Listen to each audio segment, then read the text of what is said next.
Welcome, ladies and gentlemen, boys and girls, dogs and cats, elephants and zebras, gypsies and the sheep. I keep wanting to add more people to the opening. Anyway, sorry about the way I look. It's hot in here, and I've been cooking, and so I'm excuse me. Tonight's dinner. And I will, if I remember, I will share the links to all the recipes. I made soup bowls, homemade soup bowls, but the soup was canned. The soup was canned. It was in a can, yeah. But I added a little pepper, but that's it. This is the time of month we don't have a whole lot, so we have to make do. And neither one of us, I would say, are really big fans of canned stuff, but you know. Alright, this is the bread. How did I get the cross on there, the X or whatever you want to call it? That I took a sharp knife. I took a fillet knife actually, and I cut it. Of course, you do that before you bake it. So this is the bread, and then what you do is you just take some out. Now what I did is I took a knife, just use a paring knife, and you don't want to go all the way through because then the soup is going to come out the bottom, obviously, right? So you just cut this out, cut around there, and you pull it out. Now I use croutons. I ate croutons in mine. My wife did not, but there's still more croutons left. Now, how I made the croutons was what I took out of the middle of these loaves. I cut up to crouton size. Of course, when you cook it, it's going to shrink a little bit because you're drawing out the moisture. So it doesn't shrink much though. So make sure you cut them small enough, but also make sure they're not too small. I could show you some, but I would have to get up and go get them. I don't want to do that. So I was going to use my favorite recipe, my favorite bread recipe, but I wound up not doing that because it's more time consuming.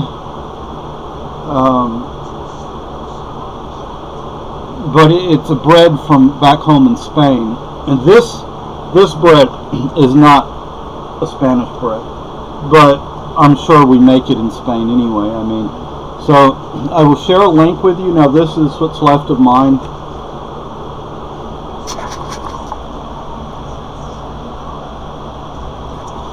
It was just a can of tomato basil soup. The interesting thing about basil is, for me, I can't speak for anybody else, although I have come across at least one person that agrees with me, and that is, I don't like pesto. It seems that when you mix the ingredients for pesto, I just don't care for it. I don't care for pesto. Each of the ingredients that goes in pesto I like, but not as a part of pesto. And I don't know why that is. I don't know why the flavor changes to the point that I don't like it. But see, I don't remember, the pesto is basil, olive oil, and garlic, I think. I don't remember. I have to look it up. But I like each. I love garlic, actually. Now, my late wife, sometimes I use too much garlic for her, just like sometimes I use too much spice for her, too much hot spice. But so far I haven't done that to my wife in the living room, thankfully. But one thing you can, well, when you make pan de horno, which this is not pan de horno, it's very similar though, very, very similar. Pan de Horno use olive oil. But what you could do is squeeze some garlic, crush some garlic, and put in there, and I bet that would make it even better. I think garlic in just about anything makes it better. So it's actually the recipe.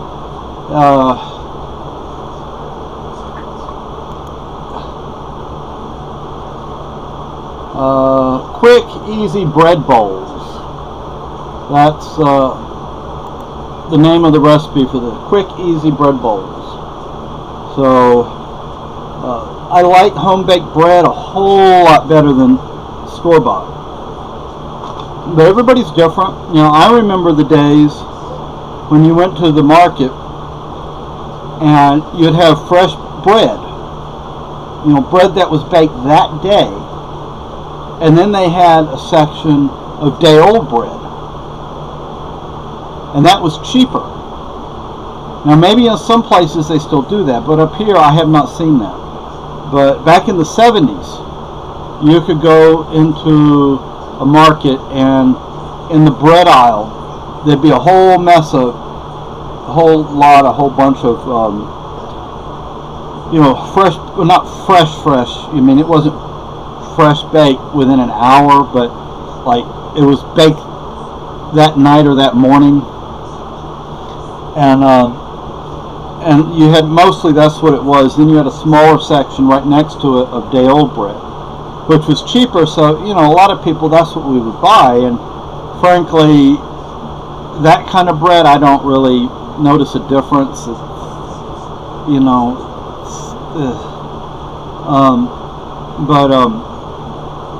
pan de horno is what we used to eat in Spain. And now, let me say something about soup bowls. You can use, my wife was commenting on this, and I hadn't thought of some of this stuff, and she was definitely working in the right direction there. She got it long before I did.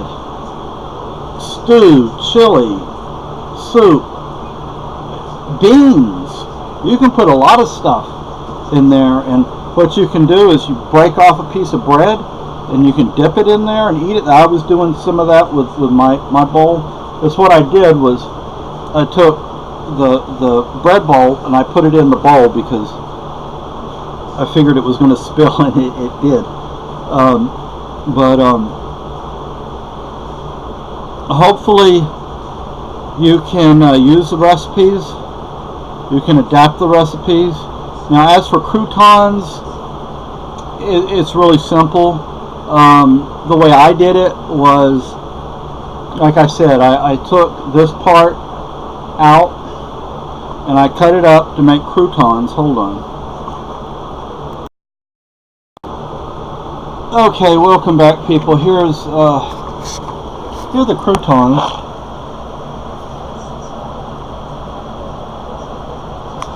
Croutons are really simple.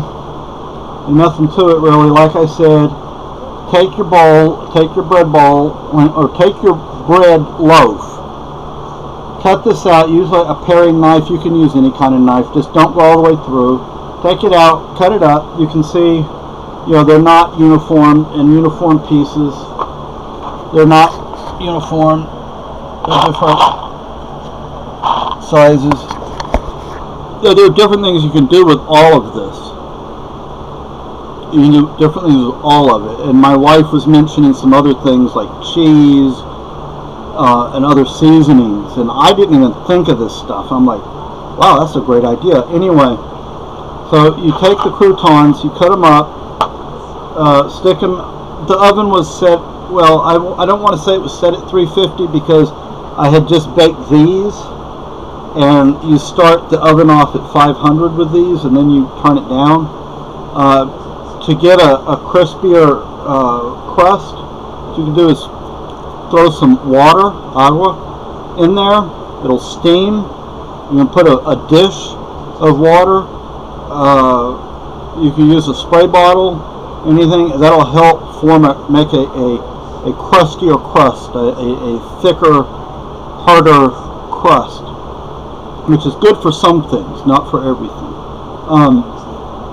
But anyway, So you cut the bread up and you put it on like a cookie sheet, and I'm just showing you it's not uniform. It doesn't have to be uniform. You cut it up, and you take some fine shredded Parmesan and sprinkle over it. Cheddar, put it over it. All I did first, I put it in the oven, I don't know, 15 minutes maybe, but watch it, because this will burn quickly because they're small. But when they're still moist, okay, when you put them in there, they're moist. You know what I did after I cooked it for a little while? I took some olive oil and I drizzled it over it, and I would let it cook for a little bit, and I would stir it up, put a little more olive oil on it, and so you get it tastes better. I love olive oil. Not everybody likes olive oil. I do. Sorry, but take some of this and sprinkle it over your soup or stew or chili, whatever. And olive oil helps give it flavor. You can add some salt and pepper. The bread, really all it is flour, yeast, water, and salt. That's it. Real basic bread. And now my back is hurting me more than usual, and I don't have any cannabis to deal with. Well, that's not good. But I've also been cleaning today. Well, doing dishes, that is. So I have one sink that's completely full of clean dishes. But yeah, so I don't know what else to say about this dinner. My sister, what you can do, get some flour, buy some flour,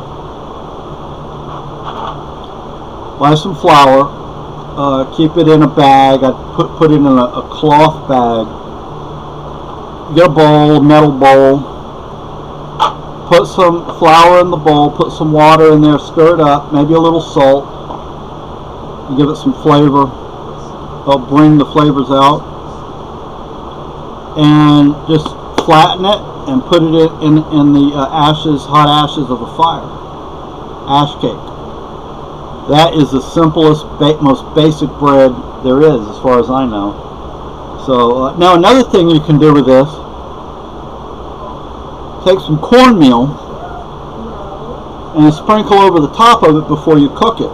You can also sprinkle it on the baking pan before you cook it, and then you'll have some cornmeal on the bottom, or you can even roll it in cornmeal and maize, for those who may not, if you're European, maize, because corn would be flour or whatever, anyway, or wheat,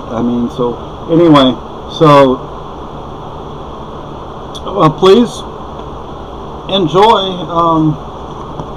the recipe. Sorry, this is almost a 15-minute long video. Bye, have a great day.